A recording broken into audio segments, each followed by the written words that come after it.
Saudara, kisah-kisah yang bakal anda dengar dalam Misteri Jam 12, anggaplah ia hanya satu hiburan. Tidak ada sesiapa yang boleh mengesahkan kebenarannya. Kalau anda rasa takut, perlahankanlah suara radio anda. Misteri Jam 12, hanya satu hiburan.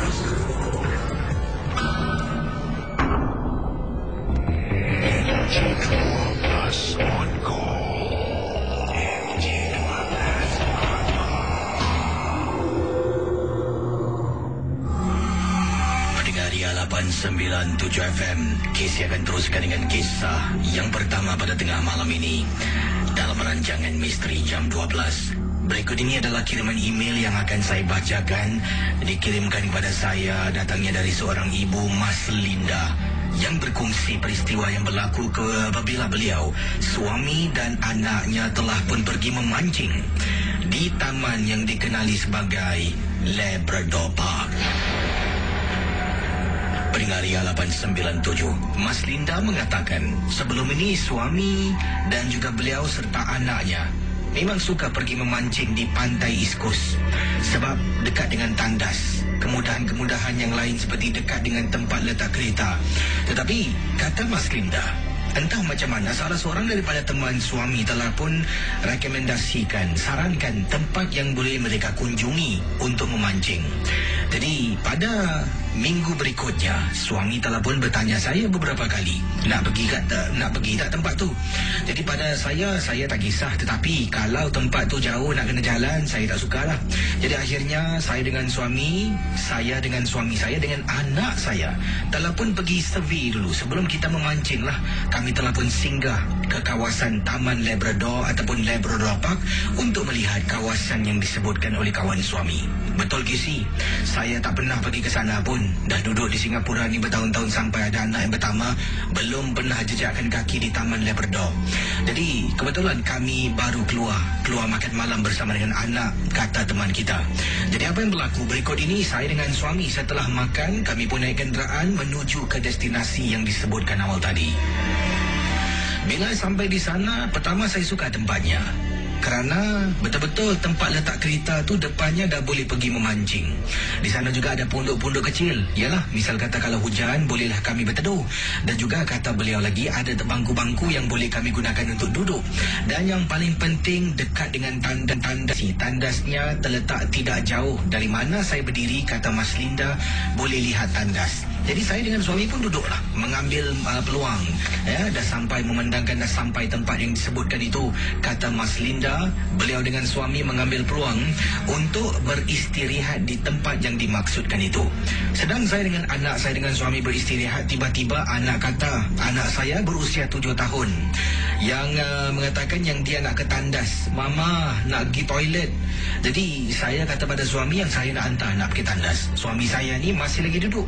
Suami saya tunggu saya dengan anak-anak, saya dengan anak saya berjalan pergi ke tandas berhampiran tempat kami duduk.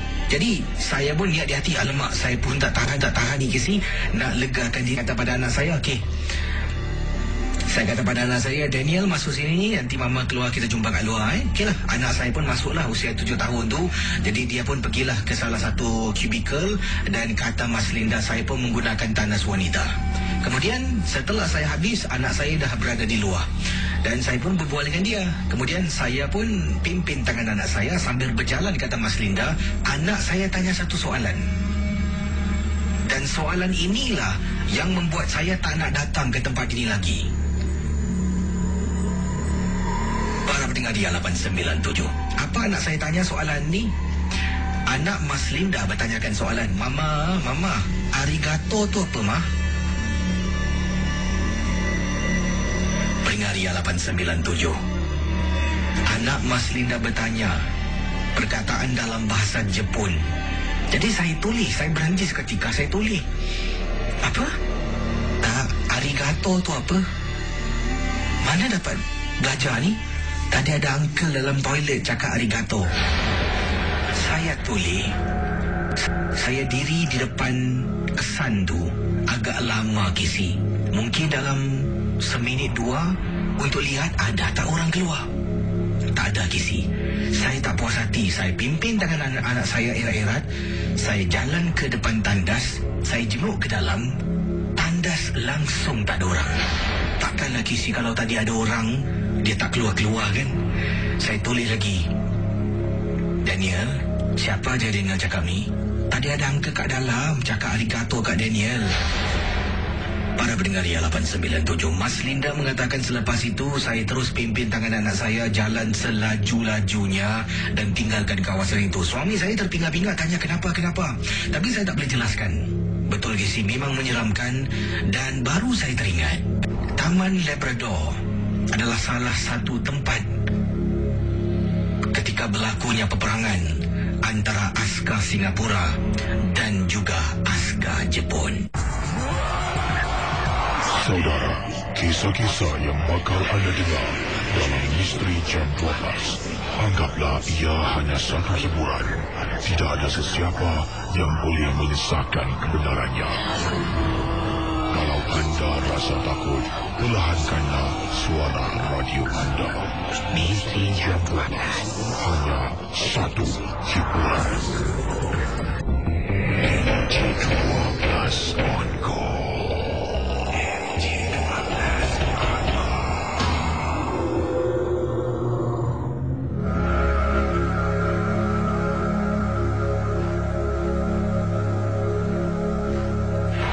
Pendengar 897 FM, saya akan teruskan dengan kisah selanjutnya dalam rancangan Misteri Jam 12. Ingat, setiap kisah hanya satu hiburan saja.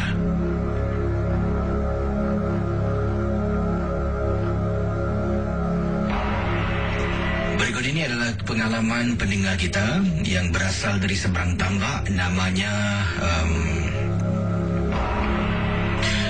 namanya Juwita, ya. Juwita berkongsi pengalaman dan kata Juwita, kisah pengalaman ini berlaku di rumahnya, di rumah teresnya lah, dan sekarang ini sudah pun berpindah ke tempat yang lain. Saya menetap di, saya tak nak sebut nama kawasan ni sebab mungkin keluarga yang anda ceritakan ini sedang mendengar, jadi tak naklah saya menyebabkan kekecohan ke dan sebagainya lah.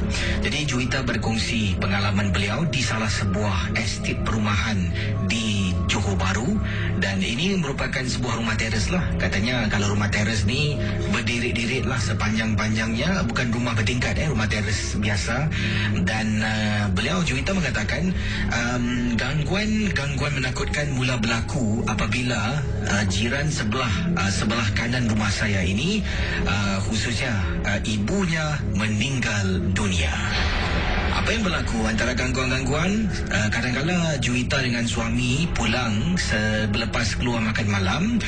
Kadang-kadang pukul 9 malam, 10-11 malam akan kelihatan wanita yang dalam berpakaian koyak-koyak lah dan tidak terurus berdiri di depan pintu rumah. Pada mulanya Juwita dengan suami fikirkan itu adalah mungkinlah pengemis, peminta sedekah dan sebagainya. Dan yang paling menakutkan bila nampak wanita tersebut, suami masukkan kenderaannya dan tempat letak kenderaan di depan rumah, keluar dari kenderaan. Yang hairan, wanita itu hilang begitu saja.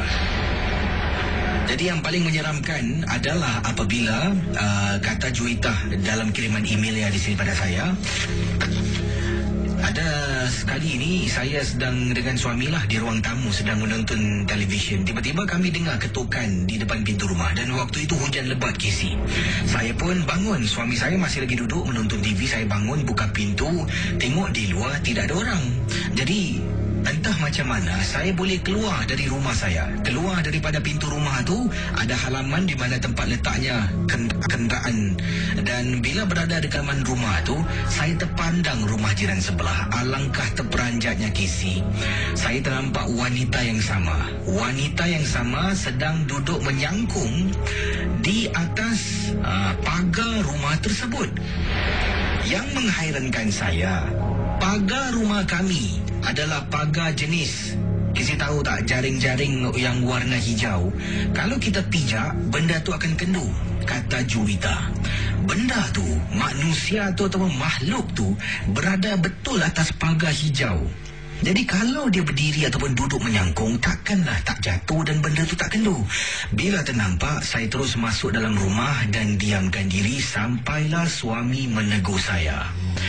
Jadi kata Juwita, pengalaman saya berikut yang menakutkan adalah apabila saya berada dalam bilik, saya terasa amat panas, jadi saya bukalah tingkap bilik. Apabila saya pandang keluar, benda tu sekali lagi Kisi sedang berdiri depan pintu rumah jiran sebelah sambil melihat saya. Dan untuk pengetahuan Kisi, jiran sebelah saya ni ibunya adalah seorang tukang ubat. Jadi mungkin bila dia meninggal adalah benda-benda waris-waris yang dia tinggalkan Kisi. Dan setelah kejadian itu, saya menggesemi suruh pindah cari rumah yang lain. Dan alhamdulillah katanya, sekarang ini kami dah berpindah ke tak nak sebutlah nama tempatnya. Dan tidak ada apa lagi penampakan yang menakutkan. Terima kasih dan juga selamat tengah malam dari Juwita, pendengar setia Misteri Jam 12 dari Johor Bahru. Okey, terima kasih pada Juwita. Yang ini daripada pendengar kita berikut ini, datangnya Encik Ramlan. Apa khabar Kisi? Khabar baik. Saya ingin ketengahkan satu peristiwa pengalaman yang menakutkan berlaku dekat rumah saya di Longkang Blok ... di Chua Chu Kang. Kalau Kisi sebut Longkang Blok ni, semua orang yang tinggal Chua Chu Kang akan tahu longkang mana yang saya maksudkan. Saya pernah ternampak Kisi ada perempuan dalam keadaan rukuk lari selaju-lajunya di dalam longkang tersebut.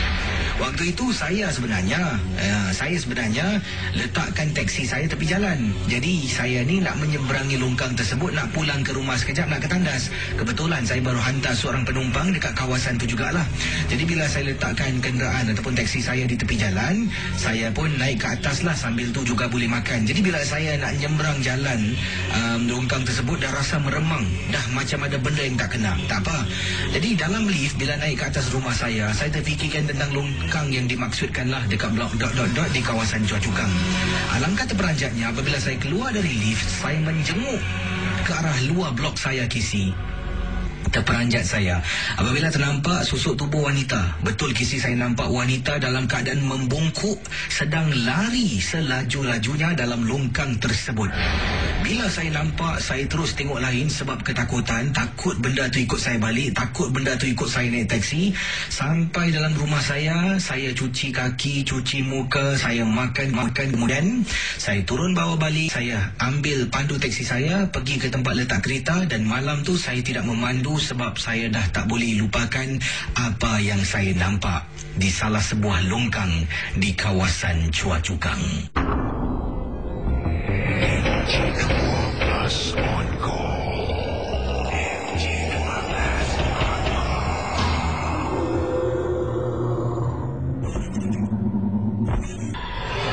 Macam-macam kisah email saya terima. Ada juga ini seorang pelajar daripada asrama, saya tak nak sebut nama asramanya, tapi ini di Malaysia lah. Dan terima kasih pada Muhammad Zaini yang kirimkan email ini pada saya. Dan Muhammad Zaini kata beliau pelajar daripada salah sebuah asrama di KL, suka mendengar Misteri Jam 12 melalui internet. Dan terima kasih, mungkin Muhammad Zaini sedang memantau Ria 897 sekarang ini. Dan kata Muhammad Zaini, saya pernah ketengahkan satu kisah dahulu.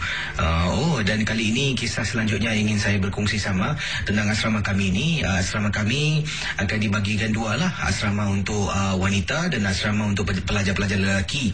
Pernah beberapa kali teman saya terbangun di waktu malam. Wah, kata Muhammad Zaini, terbang waktu malam apabila dia terdengar bunyi wanita menangis. Sedangkan asrama yang kami tinggal tempat pelajar lelaki, bagaimana boleh ada wanita menangis? Teman saya kejutkan saya terbangun, kami keluar daripada bilik asrama kami. Dan kata Muhammad Zaini, saya dengan teman saya tiba-tiba rasa takut, meremang bulu rumah. Di hujung koridor terperanjat saya apabila berdirinya susuk tubuh Kisi. Saya nampak macam orang, tapi tak tahu siapa, sedang berdiri. Dan saya rasa keluar suaranya adalah keluar daripada dekat yang wanita tu sedang berdiri. Jadi akhirnya Muhammad Zaini kata beliau dengan temannya masuk ke dalam bilik kami. Apabila kami nampak wanita itu mula lari menuju ke arah kami seolah-olah macam nak serang. Bila saya sedang berbual dengan teman saya, saya tengok tu. Saya dengan teman saya kisi kelam kabut, lari balik masuk dalam bilik, tutup pintu, kunci semua. Kami duduk atas katil ketakutan. Beberapa saat kemudian, pintu bilik kami digegarkan begitu kuat. Saya dengan teman sampaikan kami berdua kisi. Bayangkan baru pendengar Ria 897. Kami masuk tandas sambil wuduk. Kemudian malam tu kami solat tak henti-henti kisi. Minta lindungan dari Allah Subhanahu Wa Taala. Sedang solat pun tak tenteram dibuatnya. Benda tu masih ketuk dan seolah-olah menggegarkan pintu asrama kami. Akhirnya setelah kami solat, tenang sedikit jiwa tapi masih ada rasa takut. Katanya di sini setelah itu ketukan gangguan itu berhenti. Dah tidak ada gangguan. Lat beberapa saat terperanjat, teman saya tunjuk dekat balkoni ataupun veranda di dalam asrama kami. Benda tu sedang jalan beberapa kali, ulang alik. Rupa-rupanya seorang perempuan kisi. Dan bila saya ceritakan pada teman-teman di bilik yang lain, mereka mengatakan pernah ternampak wanita berjalan di veranda dekat tingkap kawasan asrama. Dan setelah itu pihak sekolah telah pun diberitahu dan dibawanya masuk ke asrama tersebut. Datangnya seorang ustaz yang tolong semah, tolong baca, tengok-tengokkan.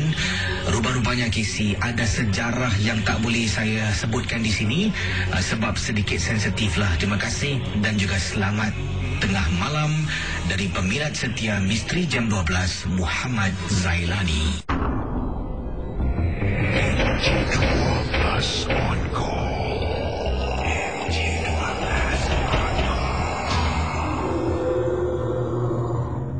Dan awal tadi beberapa kisah telah pun saya ketengahkan dalam rancangan Misteri Jam 12 dan sini ada satu pertanyaan dan mungkin ada boleh bantu ya.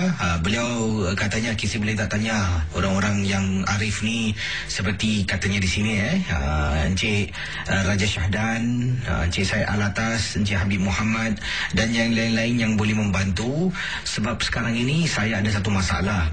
Mak mentua saya berkelakuan bersikap kelakuan yang menakutkan. Bukan saja saya, malah anak saya, anak dua orang perempuan pun takut dengan neneknya. Antara perkara yang dilakukan oleh mak mentua saya ni, entahlah, pada hari Khamis malam Jumaat, dia suka duduk menyangkung depan pintu rumah. Sambil itu dia akan menyanyilah lagu-lagu gurindam-gurindam, macam suara-suara yang menakutkan, mendayu-dayu. Bila saya bangun waktu malam kerana dikejutkan oleh anak saya, terperanjat. Dan akhirnya katanya di sinilah kami angkat mak saya masuk ke dalam bilik. Mak mentua saya memang dah nyanyuk, tapi sebelum ni tidak macam ni kisi. Dan pernah beberapa kali dia takutkan anak saya. Anak saya ni berusia 14 tahun, sedang tidur dengan kakaknya dalam bilik yang sama. Dia kejut, dia panggil Sheila. Dia sebut nama anak saya. Anak terbangun, anak saya terperanjat. Kemudian dia kata, keluar dari bilik ni, dalam bilik ni ada Pontianak. Bila anak saya dengar, tak boleh tidur, kejutkan kakaknya. Dan sekarang ini saya dengan anak, kalau malam nak tidur, kami akan tidur bertiga. Dan perkara ini pernah saya ceritakan pada suami, dan suami hanya mengatakan yang mak dia ni, iaitu mak mentua saya, nyanyuk, jangan terikut-ikut. Itu saja. Tapi memang menyeramkan kisi. Jadi apa yang boleh kami lakukan kisi? Boleh tak ada cara-cara, boleh tanya pada orang-orang yang saya tanyakan awal tadi. Terima kasih. Tolong, sedang takut dan sedang khawatir. Terima kasih. Baik, itulah kisah daripada akak kita yang mungkin ada yang boleh berikan pendapat, pandangan. Seram juga dapat mak mentua nyanyuk macam tu. Ada dikejut budak tu. Sheila, bangun Sheila. Anak apa ni, cucu bangun ya ni, dalam bilik ni ada Pontianak.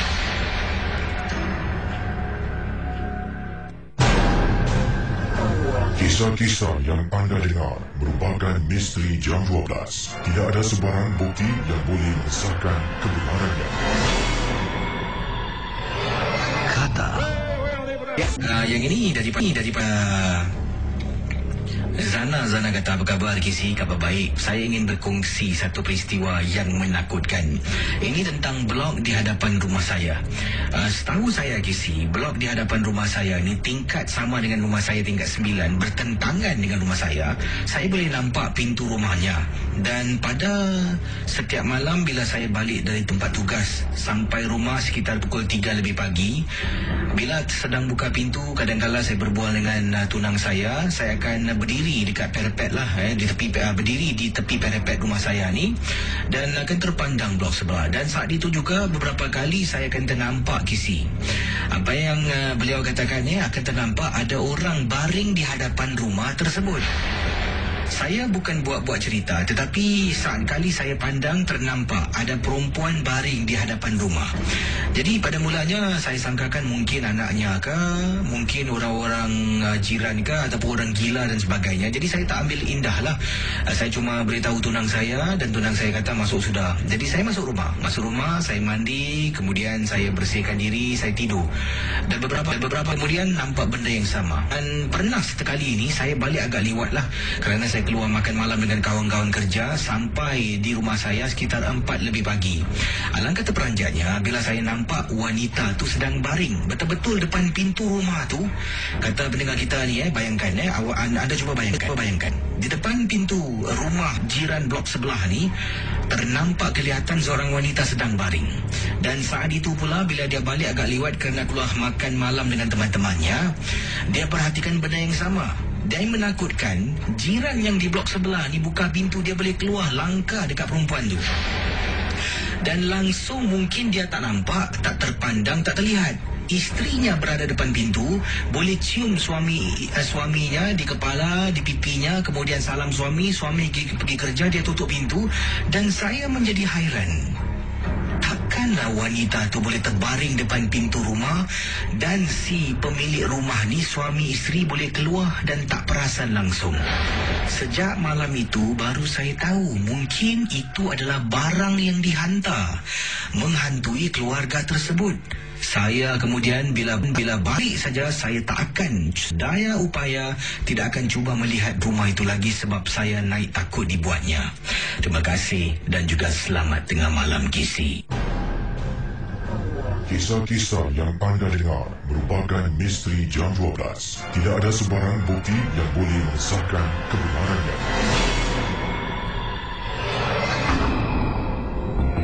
MG12 on call.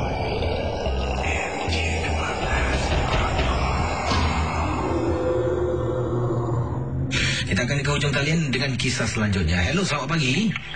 Selamat pagi. Siapa bercakap ni? Nama saya Syikin. Syikin buat panggilan dari mana ni? Okay, ni saya dari Woodlands. Dan ada pengalaman misteri Syikin Actually, tak tahu ni misteri ke betul lah.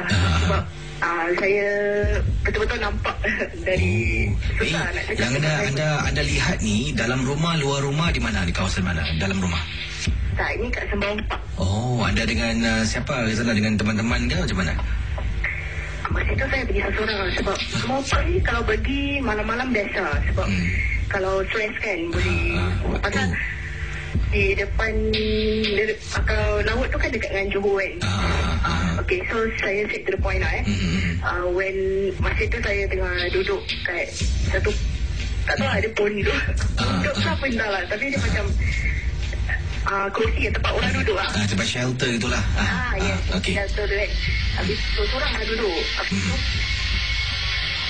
okay, saya pun takut nak cakap sebab dia sama menggigil ni.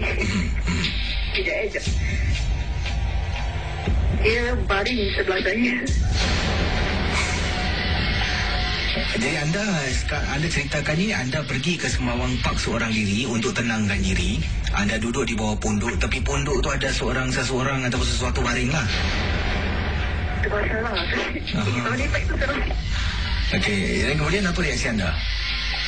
Okay, of course saya cabut lari lah. Tapi seperti orang lain kata dia melompat kan. Dia tak lompat.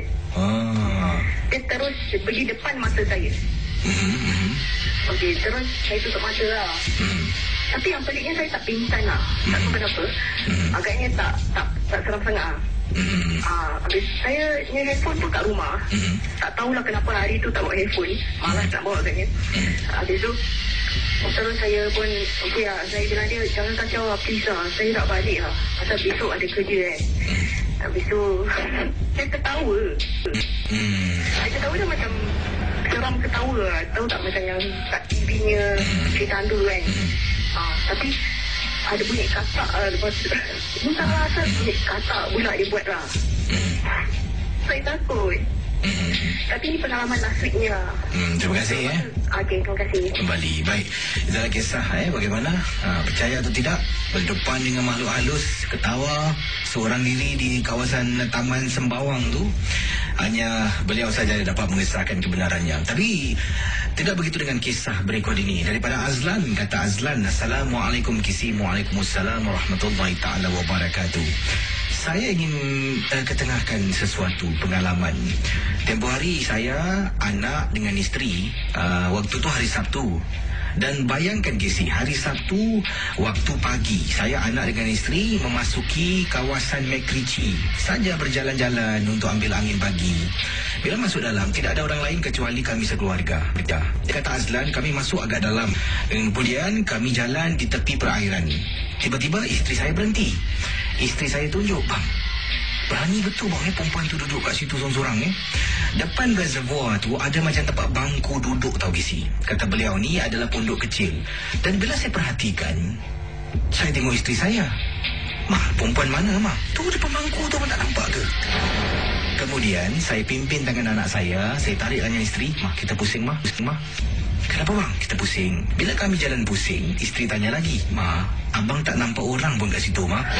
Isteri saya tulis lagi, perempuan tu dah hilang Kisi. Barulah kami rasakan sesuatu yang tak kena. Yang hairannya, perkara yang menakutkan berlaku ni bukanlah petang hari ke, malam hari ke, tapi di waktu pagi, sekitar 8 lebih pagi. Bagaimana Kisi? Bolehkah hantu keluar waktu pagi? Terima kasih dan juga selamat tengah malam. Saudara, kisah-kisah yang bakal anda dengar dalam Misteri Jam 12, anggaplah ia hanya satu hiburan. Tidak ada sesiapa yang boleh mengesahkan kebenarannya.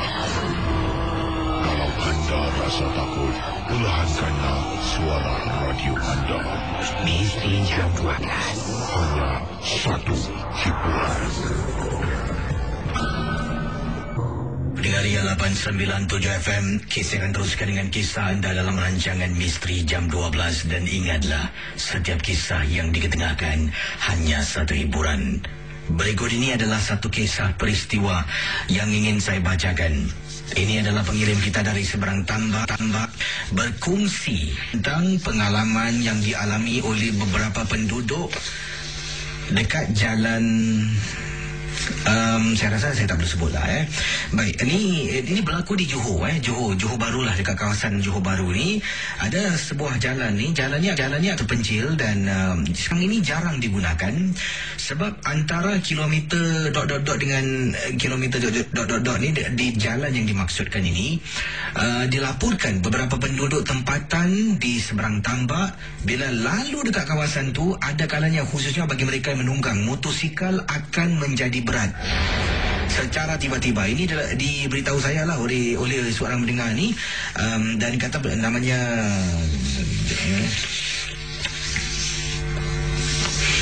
ini dia. Okey, guna nama samaran saya gunakan nama Syikin lah, sebab beliau kata jangan sebut nama tera di alamat email. Dan Syikin kata benda ni kerap berlakulah dekat kawasan jalan simpang di Johor Bahru ni. Dan sekarang ini tak banyak kenderaan yang lalu, termasuk kereta dan motosikal. Tapi mereka yang lalu ni selalunya adalah orang-orang yang tak tahu tentang jalan yang dimaksudkan. Dan beliau ada beri saya satu link. Link ini adalah link di YouTube. Bila saya klik, dan ada juga laporan daripada saluran seberang, salah satu rancangan mengatakan tentang jalan yang dimaksudkan. Ada seorang lelaki juga menjelaskan tentang jalan yang disebutkan itu. Bila malam-malam tertentu, bukan setiap hari lah, pada malam-malam tertentu, sesiapa yang menunggang motosikal akan terasa motosikalnya berat. dekat kawasan, lebih kurang panjangnya mungkin tak tahulah, dia tak sebutkan berapa, mungkin 100 meter ke 200 meter tak pasti, dan akan terseberat. Seolah sesuatu menumpang motosikal di belakang. Dan ada juga penduduk-penduduk lah yang saya lihat ni di YouTube ni mengatakan ada juga makcik yang memberitahu ada penampakan hantu penanggal. Dan mengikut penjelasan makcik dalam temu bual yang dikatakan di sini, tak tahulah sejauh mana kebenarannya. Beliau mengatakan pernah beberapa kali dia terdengar bunyi macam macam itulah seolah-olah bunyi macam katak. Dan akhirnya bila dia terpandang, nampak benda terjurai dan seolah-olah macam kelihatan kepala terbang dekat kawasan rumahnya. Selain dari itu juga ada seorang lagi makcik yang juga tinggal, penduduk yang sama di kawasan yang sama, mengatakan beliau pernah waktu tu nak cari durian. Jadi bila tanya mana tempatnya, orang kata di belakang lah. Dia jalan, akhirnya masuk dekat Semak Samun. Di situlah dia ternampak ada perempuan, ada penanggal, beberapa kali kelihatan tempat yang sama. Dan ada juga penduduk-penduduk yang lain yang mengatakan di perhentian bas dekat dengan kawasan itu, penampakan beberapa orang yang memandu penduduk di sana, lazimnya akan terlihat wanita sedang menggendong anaknya. Sejauh mana kebenarannya tidak pasti, tapi terima kasih pada Syikin yang sudah berkongsi pengalaman tentang apa yang berlaku di seberang di Malaysia. Berikut ini adalah kisah yang ingin saya bacakan dari kiriman email yang saya terima, datangnya daripada Nur Afika. Kata Nur Afika, selamat tengah malam KC dan juga pendengar Misteri Jam 12. Saya ingin berceritakan tentang satu perkara yang menakutkan berlaku. Ini pertama kali saya pergi ke rumah kawan saya. Saya ada seorang teman sedarjah dengan saya ataupun sekelas dengan saya, kata Nur Afika. Teman politeknik saya merupakan pelajar dari Vietnam. Dan pernah sekali saja saya pergi ke rumahnya. Inilah satu-satu kalinya saya ke rumah dia. Dan perkara ini yang menyeramkan berlaku, memang menakutkan. Saya datang ke rumahnya sebenarnya untuk buat projek sekolah. Bila saya sampai rumahnya merupakan rumah sebuah kisi. Jadi bila masuk dalam rumahnya, teman saya kata suruh masuk di biliknya di tingkat atas. Jadi saya kata saya tak tahu. Dia kata tunggu sekejap lah. Dia nak pergi tandas, tak tahan. Dia nak lepaskan, legahkan dirinya. Baik, kata Nur Rafika, temannya masuk tandas. Jadi saya nampaklah ibunya keluar, ayahnya keluar. Kemudian saya senyum, saya salam. Dan saya terus pergi ke tangga. Bila pergi dekat tangga, saya tak nampak ada seorang nenek tua ni terketa-keta turun tangga. Kemudian saya nak salam nenek tua ni, tetapi dia macam tak indahkan saya. Dia turun bawah, dia masuk dapur dan dia hilang. Entahlah dia buat apa kemudian. Jadi saya pun naik atas. Teman saya keluar dari tandas, kata Afika. Saya dengan teman saya naik ke atas pergi ke biliknya. Kami belajar. Kemudian kata teman saya ni, ibunya ada buat pesanan makanan segera lah, iaitu ayam KFC lah katanya. Jadi kami makan beramai-ramai. Yang menakutkan, bila kami makan tu, waktu makan 7:30 malam, saya dengan teman saya turun. Ada meja makan gizi besar mejanya. Di meja makan tu ada ibu, ayah kepada teman saya, saya dengan adiknya. Dan saya terlihat dekat situ ada satu tempat duduk yang kosong dan di pinggannya diletakkan ayam sekeping lah. Dan saya tengok dan kemudian teman saya menjelaskan, oh itu tempat neneknya. Oh yalah, tadi saya nampak nenek kan. Saya nampak neneknya jalan di hadapan saya.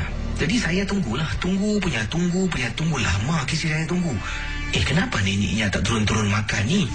Tak apalah, setelah selesai makan, saya nampak ibunya angkat pinggan yang dikatakan untuk neneknya yang berisi sekeping ayam tu, dia letak atas almari. Almari tu pula ada kayu-kayu joystick dan saya tengok ada macam tempat bekas simpan abu. Baru saya lihat, saya terperanjat apabila ternampak gambar neneknya berada di almari tersebut. Kemudian saya tanya teman saya, sorry itu Asa. Why so grandma? Katanya neneknya dah 2 tahun meninggal dunia. Sejak hari itu, saya dah tak berani pergi rumahnya lagi sebab saya yakin yang turun tangga yang saya nampak yang tak nak salam, saya pasti, kata Nur Afika, saya nampak nenek beliau. Terima kasih, Casey. Kisah-kisah yang anda dengar merupakan misteri jam 12. Tidak ada sebarang bukti yang boleh mengesahkan kebenarannya.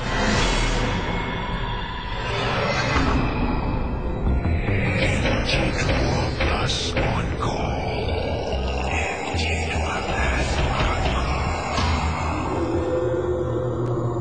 Bersama saya di ujung talian. Hello, selamat pagi. Hello. Selamat pagi, Gesi. Ya, siapa bercakap ni? Ini Mokhtar, Gesi. Encik Mokhtar dan kisah misteri, silakan. Ya, selamat pagi, Gesi. Encik Mokhtar jangan dengar radio, silakan. Baik. Ini apa? Masa tu umur saya 12 tahun, Gesi. Saya belajar agama dekat daerah Jalan Awan, madrasah lah. Jadi bila kita time rehat, ini pengalaman ustaz saya. Dia ceritakan dengan saya kan. Lama Gesi, dah berpuluh tahun lah. Masa tu dia tinggal di kampung daerah Jalan Bilal, selepas Bedok Corner kan. Dia ceritakan kita orang semua ramai-ramai. Dia ceritakan dekat kampung dia tu ada seorang pemuda Melayu. Dia masuk agama Kristian. Jadi bila dia dah masuk agama Kristian tu, hari makin hari, minggu makin minggu, makan bulan, pemuda tu dia jatuh sakit. Bila dia dah jatuh sakit, dia meninggal kan. Jadi petang tu keluarga dia semua, family dia semua dah kebumikan dia lah. Jadi malam tu hujan lebat, selebat-lebatnya, guru peti, sabu nyabu. Jadi bila dah itu Gesi, paginya riuh satu kampung dekat Jalan Bilal. Kerana salah seorang tu sudah nampak kubur dia berlubang, Gesi. Kubur dia berlubang dengan penuh dengan air hujan sama darah bertakung dekat kubur dia. Jadi orang kampung semua dah berkumpul ramai-ramai kan. Salah seorang tu Haji Lebai tu bilang sama ustaz sana, dia bilang ada kemungkinan bumi tak terima mayat dia dibumikan di sini. Jadi dia orang panggil dia punya keluarga semua, family orang, gali balik kubur tu. Dah gali balik kubur tu, orang keluarkan apa yang orang nampak ke sini. Dekat dahi si mati tapi tu ada tanda salib. Tanda cross kan, tanda salib lah. Jadi itu sebab tu Haji Lebai tu bilang bumi tak terima mayat ini. Dikebumikan di apa, tanah perkuburan orang-orang Islam. Jadi diorang ambil mayat tu, diorang pergi transfer dekat kubur Kristian lah. Nah, itu je ke sih ceritanya. Terima kasih Cik Mokhtar ya. Sama-sama. Saudara, kisah-kisah yang bakal anda dengar dalam Misteri Jam 12. Anggaplah ia hanya satu hiburan. Tidak ada sesiapa yang boleh mengesahkan kebenarannya. Kalau anda rasa takut, perlahankanlah suara radio anda. Misteri Jam 12. Hanya satu hiburan. Saya ada kisah yang ingin saya kongsi bersama. Tempoh hari saya ada menaiki teksi dan ada seorang pemandu teksi ni, orang Melayu kita, tiba-tiba terkeluar pula topik tentang rancangan Misteri Jam 12. Jadi saya pun berbual-bual dengan dia lah dan dia pernah menceritakan pada saya, ini bukan pengalaman saya tapi ini pengalaman pemandu teksi dan saya nak ketengahkan kongsi dengan KC dan juga para pendengar, kata Encik Said Alatas. Pemandu tu kata dia pernah menerima seorang penumpang ni, seorang wanita sedang dukung bayi. Kemudian wanita tersebut mengarahkan beliau untuk pergi ke rumahnya dan rumahnya pula berdekatan dengan kawasan Bedok.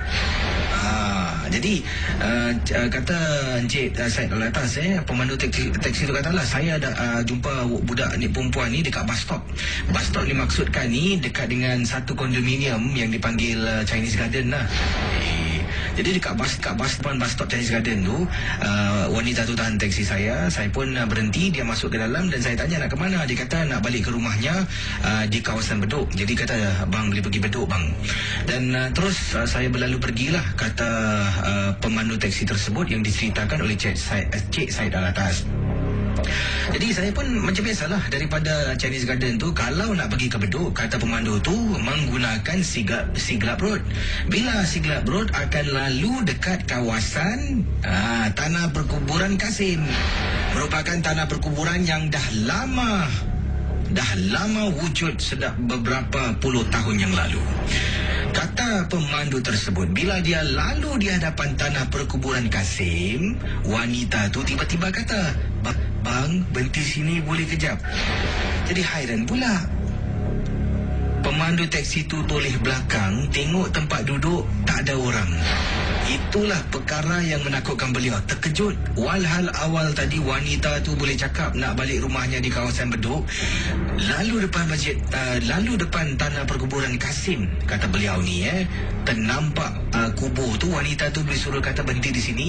Dan cik abang ni, tak tahulah, tak beritahu. Dia kata pemandu teksi ni suruh dia berhenti dan dia berhenti. Dia toleh belakang, wanita tu dah hilang dari pandangan. Dan perkara ini diberitahu saya dan saya ketengahkan pada Kisi lah dalam rancangan Misteri Jam 12. Terima kasih Kisi kerana sudi membaca pengalaman pemandu teksi ini.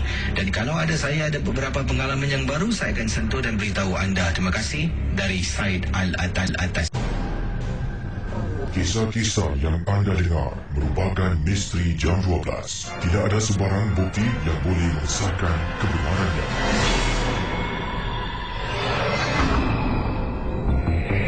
J12 on call.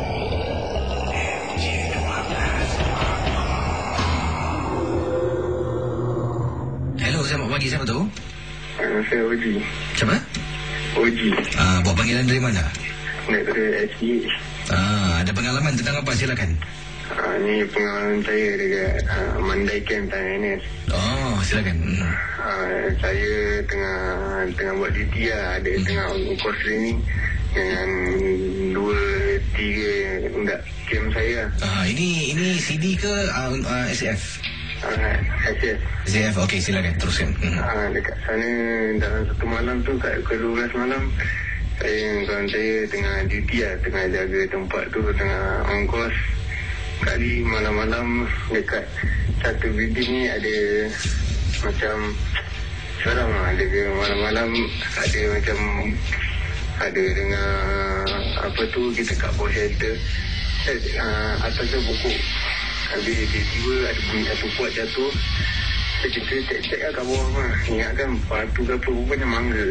Kan kat pokok tu ada tumbuh mangga padlock kan. Habis lepas tu kat satu malam 3 kali kita kena kacau mah. Habis dekat apa tu, lepas tu kita dengar kan kat camp tu square. Lepas tu surrounding tak ada orang. Jadi tiba-tiba kita semua dengar apa tu, perempuan pekik dekat Mandai. Dengar perempuan pekik, mana ada perempuan orang unta. Lepas tu bila kita pergi petrol, saya dengan kawan saya macam ada ternampak benda dekat tepi-tepi fence tu. Rupanya dekat daerah situ ada banyak pokok pisang dekat daerah sana. Itu pengalaman saya. Terima kasih. Saya 3 kali. Terima kasih Sama. Yang ini dari Taufik. Kata Taufik, apa khabar Kisi? Khabar baik ya. Kalau sebut tentang Mandai, saya juga pernah menjalani perkhidmatan negara di sana. Bila nak buat prowling malam-malam Kisi, memang menyeramkan. Antaranya kita kena buat seorang, pusing. Dan pernah saya jalan ni dekat satu sudut, okey, di belakangnya tu memang nampak hutan saja.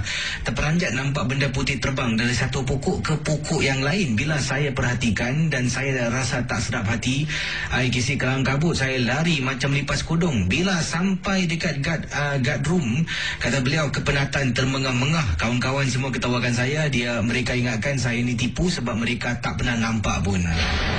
Dan kata Taufik di sini, dan ini peluang keemasan. Dia kata peluang keemasan ini tidak akan semua perolehi, hanya mereka yang tertentu saja boleh melihat. Ini kata Taufik lah. Jadi masing-masing punya rezeki lah, pilih kata. Daripada Atan, kata Atan, hai bro Kisi, apa khabar? Khabar baik. Saya ingin berkongsi satu peristiwa. Ini tentang anak perempuan saya berusia 14 tahun. Kebelakangan ini sekarang takut sangat nak menonton TV di ruang tamu, khususnya pada hujung minggu lah.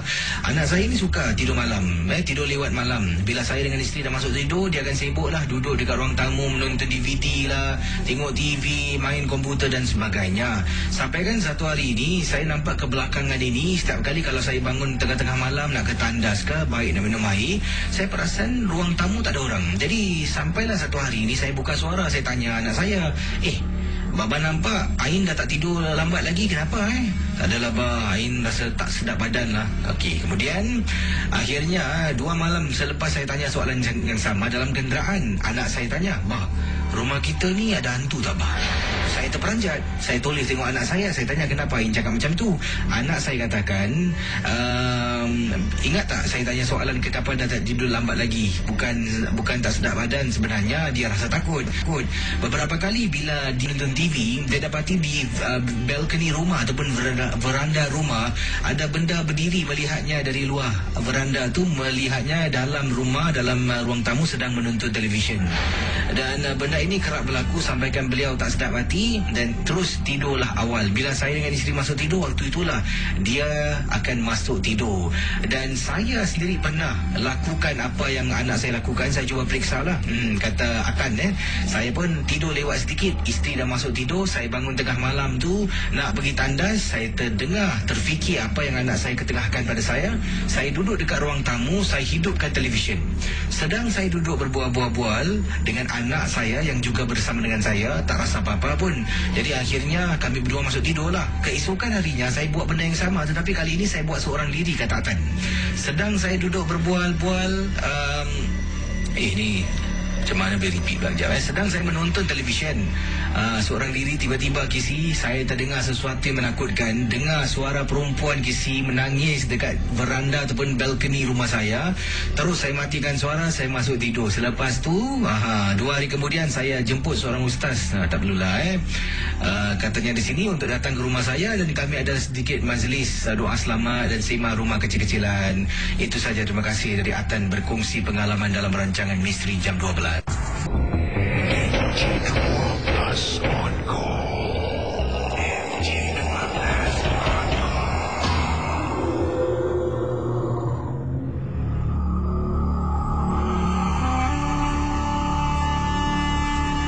Saya akan teruskan dengan kisah yang pertama pada tengah malam ini, dan berikut ini adalah kiriman, bukan email tetapi kiriman SMS yang akan saya Kisi bacakan. Selamat tengah malam kepada Kisi dan juga pendengar Misteri Jam 12 yang lain. Nama saya Kak Atin. Kak Atin ingin berkongsi satu peristiwa, satu pengalaman yang menyeramkan berlaku ketika Kak Atin dengan suami pada malam yang dimaksudkan saja duduk di kawasan yang dikenali sebagai Jurong Lake. Kisi, di kawasan itu, untuk pengetahuan Kisi, ada beberapa pelajar pernah hanyut mati lemas, dan ada di antara pelajar-pelajar ini yang mayatnya tidak dijumpai ditemui beberapa hari. Dan hanya selepas pasukan penyelamat tertentu datang dengan bantuan orang-orang tertentu, mayat budak yang mati lemas timbul secara tiba-tiba. Jadi kata Kak Atin, sejarah itu membuat kakak teringat apabila kakak bersama dengan suami berada di kawasan Taman Jurong di Jurong Lake. Waktu itu kakak dengan suami sebenarnya baru saja balik dari makan malam. Kemudian suami mengajak kakak pergi ke taman dan saja di waktu malam untuk berjalan-jalan Kak Atin.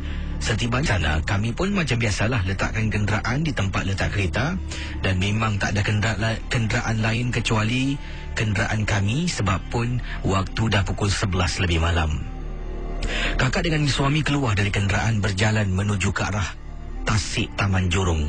Bila sampai di sana, ada satu pondok kecil. Kakak dengan suami duduk dan kami berbual. Bukan sering kami buat ataupun katanya sini, bukan selalu kakak dengan lakukan kerja macam ni. Duduk bersama dengan suami, duduk berbual pasal rumah tangga dan sebagainya. Ini pun kerana anak kakak kedua-duanya ikut adik ipar pergi ke luar negeri. Barulah ada masa untuk berdating, kata Kak Atin. Sedang kakak dengan suami duduk di sana, kakak rasa tak sedap hati. Kakak rasakan macam ada sesuatu yang tak kena. Antara benda yang kakak dengar adalah terdengar suara tangisan bayi. Datangnya daripada salah satu pohon di sana. Dan bila kakak toleh memang menyeramkan. Pohon-pohon di sana, Casey tahu tak, macam pokok ru, di mana ada tali-tali yang panjang terjuntai-juntai keluar dari dahan. Macam itulah. Ada sebatang pohon yang kakak rasa pohon ru yang dalam keadaan cukup menakutkan 11 lebih malam. Bila dengar suara tangisan bayi, kakak bangun. Kemudian ajak suami pulang ke rumah. Suami tanya kenapa, kita baru sampai. Kata Kak Tin, kakak kata tak sedap hati, barulah suami bergerak. Dalam perjalanan, kakak dengan suami jalan terus menuju ke arah tempat letak kereta, kata Kak Tin. Kakak sempat toleh ke belakang. Apabila kakak toleh ke belakang, alangkah terperanjatnya Casey. Suami tak nampak, tapi kakak nampak sebab kakak toleh. Tempat duduk pondok yang sama yang kakak dengan suami duduk awal tadi, terperanjat ternampak seorang wanita, seorang gadis sedang menggendong bayi.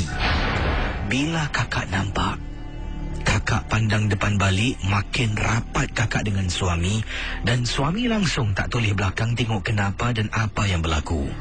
Sampai rumah, kakak beritahu suami. Suami kata, ya ke? Dari tadi dia duduk, tak rasa apa-apa pun. NJ12 on call. NJ12 on call. Ya, selamat pagi Ya, siapa bercakap ni? Saya Aizuddin daripada Kota Tinggi Johor. Orang Kota Tinggi Johor. Wah, ini tinggal di kawasan Kota Tinggi ni, rumah teres ke, rumah kampung ke, macam mana ni? Taman Sri Lalang. Oh, di kawasan itulah. Dan ini pengalaman yang anda nak ceritakan berlaku di kawasan rumah anda, dan rumah anda, dalam rumah anda macam mana, Cik? Sini di luar kawasan. Apa yang berlaku? Silakan. Ada dua cerita lah yang pernah saya lalui. Yang pertama, hello. Silakan terus. Saya pun berdepan. Ini anda seorang diri kan sedang bercerita ni? Tak, isteri saya dengan nyusukan baby. Silakan pengalaman. Dan pengalaman pertama 2 tahun lepas, isteri orang Kelantan. Jadi masa tu kami dalam perjalanan balik ke Kota Baru Kelantan untuk korban anak kami lah.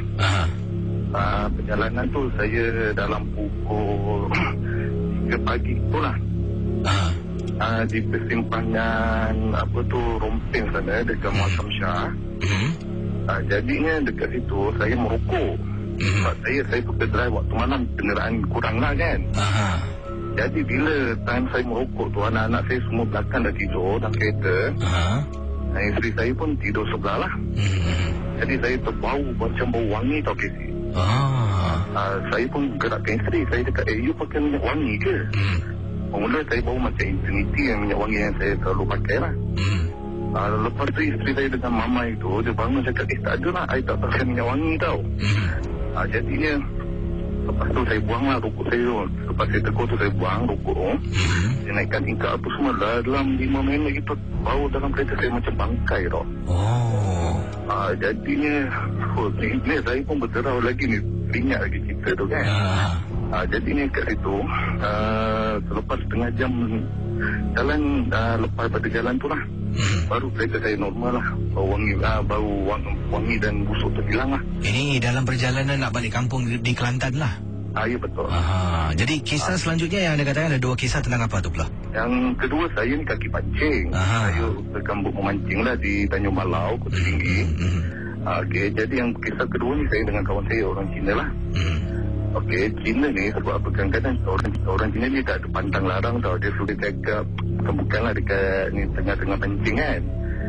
Jadi saya satu kali tu, saya punya lebih kurang maghrib lah, lebih kurang dalam 5 minit nak maghrib itu. Pancing saya kena rentak dengan ikan tau.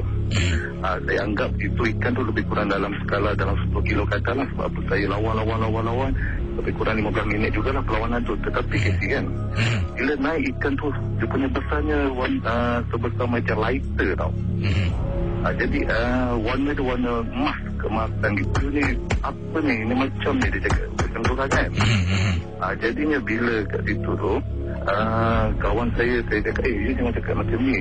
Apa, you tengok ini ikan pun, yelah saya belek-belek takut ikan tu dah kena hentam dengan ikan besar ke apa kan. Tengok dia pun tak ada apa-apa cala ke sih.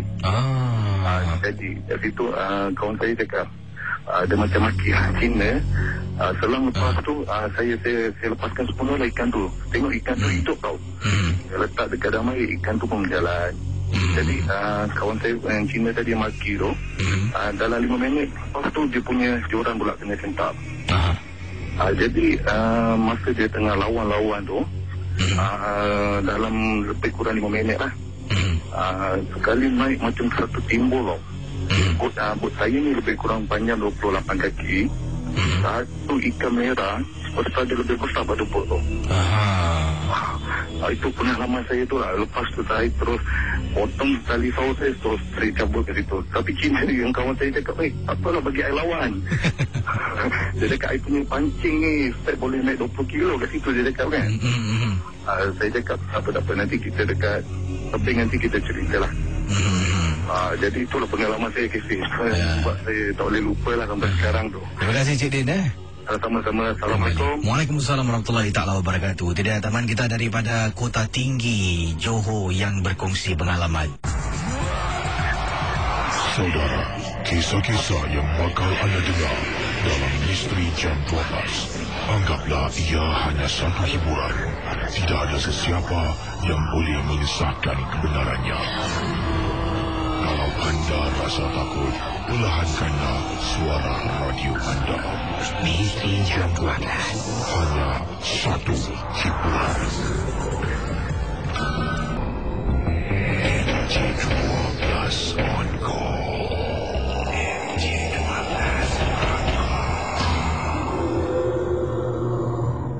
Fairuz berkongsi pengalaman dan katanya waktu itu beliau dalam perjalanan nak pergi ke Kota Tinggi. Ini cerita kebetulan saya terima SMS daripada Fairuz. Dan kata Fairuz, kisah ini berlaku, kejadian ini berlaku waktu malam apabila saya dengan isteri dengan anak sebenarnya tak tahu. Ada satu jalan dekat Kota Tinggi ni dah tak boleh dilalui sebab dah ditenggelami dengan air. Masih ingat tak kisah ketika Malaysia katanya dilanda banjir teruk? Jadi saya waktu itu memang tidaklah tonton berita dan tak tahu hal tentang sebenarnya apa yang berlaku. Jadi bila sampai dekat satu jalan ni, saya dengan isteri nampak kisi air bertakung dan isteri kata jangan pergi sebab tengok seram lah. Dari mana kami dari mana kami berhentikan kenderaan, kata Encik Fairuz, dari situ kami dapat lihat air yang bertakung dan suami cuba hidupkan high beam tengok sejauh mana lah air bertakung ini. Ingatkan dekat kisi malah airnya, jalannya ditenggelami air dan agak jauh, lebih kurang nak dekat 100 mungkin hingga 200 meter. Jadi kata Fairuz, bila saya dah sampai sana, isteri saya pun kata jangan bang, tak tahu, kita tak tahu berapa dalam. Baiklah, jadi saya pun cubalah reversekan kenderaan. Sedang saya reverse ni, saya pun pusingkan badan saya ke belakang. Alangkah terperanjatnya apabila saya terperasan kisi jalan raya di Kota Tinggi yang gelap gelita hanya bercahayakan lampu dari kenderaan yang saya pandu. Kisi nak tahu, di belakang saya sedang saya reverse, saya ternampak kisi ada perempuan sedang berdiri, rambut menutupi muka, tapi saya nampak sekejap. Bila saya toleh nampak, saya pandang depan balik, kemudian saya istighfar. Astaghfirullahaladzim, astaghfirullahaladzim, astaghfirullahaladzim. Isteri tengok saya, bang, kenapa bang? Bang, kenapa bang? Abang jangan takutkan saya bang, Para pendengar 897, nasib baik anak saya 2 orang di belakang dah nyenyak tidur. Bang, kenapa bang? Jangan takut ke saya Kesi nak tahu, beberapa saat setelah saya istighfar, isteri menegur saya. Isteri pula toleh. Bang, apa tu bang kat belakang? Awak jangan tengok belakang. Baring sekarang. Saya suruh isteri saya tarik kerusinya dan baringkan supaya dia tak nampak, tak terlihat apa-apa jua yang menakutkan di luar. Bila isteri baring, benda tu saya nampak kisi masih lagi berdiri. Walaupun saya cuba gustan, dia nampak kenderaan saya masih lagi bergerak ke belakang. Akhirnya saya berhentikan kenderaan. Saya baca dan baca dan baca. Isteri saya sambil baring dekat kerusi itu ikut saya baca Ayatul Kursi. Setelah kejadian itu, saya toleh ke belakang tengok dah tak ada orang. Barulah saya keluar dari sana. Niat di hati nak pergi ke rumah saudara di Kota Tinggi, terpaksa dibatalkan. Kami makan malam di JB dan pulang ke Singapura. Itulah pengalaman yang menyeramkan. Terima kasih dan juga selamat tengah malam. On call.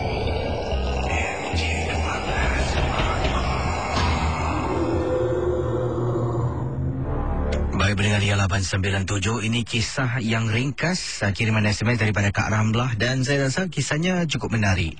Kisah yang diceritakan oleh Kak Ramlah. Apa khabar KC dan juga pendengar Misteri Jam 12? Kak Ramlah ingin ketengahkan sesuatu dan tanyakan pada pendengar tentang kejadian yang berlaku dalam rumah. Baru-baru ini Kak Ramlah ada mengambil sesuatu, tetapi barang yang Kak Ramlah ambil ni orangnya dah pun meninggal dunia.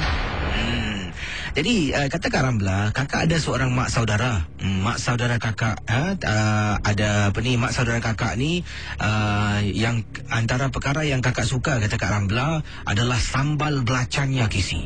Kalau dia buat sambal belacan memang sedap. Dan dia gunakan batu lesung dengan batu giling yang dia simpan sejak turun-temurun. Jadi bayangkan, kata Kak Ramlah, batu lesung dengan batu giling tu turun-temurun, rasanya tu dah perap lah dalam batu tersebut lah. Mungkin itulah antara sebabnya sambal belacan yang dibuat tu memang sedap. Jadi kata Kak Ramlah, kisahnya bukan tentang sambal belacan, kisahnya tentang batu lesung dan batu giling yang kakak ambil setelah arwah meninggal dunia. Kakak bukan ambil gitu, kakak minta izin anak-anaknya benarkan kakak ambil. Jadi kakak ambil, bawa baliklah, bawa pulang. Malam yang pertama kakak simpan benda tu di bawah almari dapur. Kemudian bila nak gunakan, kakak keluar, kakak macam biasalah tumbuk. Memang Kisi rasanya sama, kalau tidak serupa, agak-agak sama macam arwahnya buat sambal belacan. Dan kakak rasa dan yakin itulah keistimewaan batu lesung dengan batu giling yang kakak bawa pulang. Dan kemudian benda yang menakutkan mula berlaku apabila suami kakak tak ada di rumah. Anak kakak pula balik camp. Pengalaman yang menyeramkan ini berlaku apabila kakak sedang tidur. Kakak dengar ada orang hentak-hentak, macam ketuk, hentak kaki, hentak barang di bahagian dapur rumah. Kakak terbangun di waktu malam. Waktu itu sekitar pukul 12 lebih tengah malam. Dan kakak tidak mendengar MJ12 sebab kalau rumah tak ada orang, minta maaf Kisi, kakak tak berani. Jadi bila keluar dari bilik, dengar Kisi bunyi hentak-hentak-hentak. Dan bila sampai di dapur, terperanjat. Batu lesung kakak ada orang bawa keluar dan kemudian letak di tengah-tengah dapur rumah. Jadi kakak rasa muskil, siapa yang angkat ni? Tak apa, kakak angkat benda tu, kakak tolak balik dekat bawah almari dapur lah. Masuk bilik, tidur balik dan tak ada apa-apa gangguan. Kemudian beberapa hari benda yang sama berlaku. Kakak masuk dapur Kisi, benda tu sama Kisi. Batu lesung tu dikeluarkan, ditarik daripada bawah almari di bahagian dapur. Kemudian kakak angkat benda tu, sembunyikan tempat lain pula. Dan gangguan ini berterusan untuk beberapa kali. Dan kakak nak tanyalah, adakah yang mengganggu itu batu lesung tu ada penunggu ke? Ataupun roh si arwah tak terima yang kakak ambil barang kepunyaan dia? Nak buang memang sayang Kisi, sebab kakak suka sangat dengan barang yang dimaksudkan itu. Terima kasih dan selamat malam dari Kak Ramlah. On call.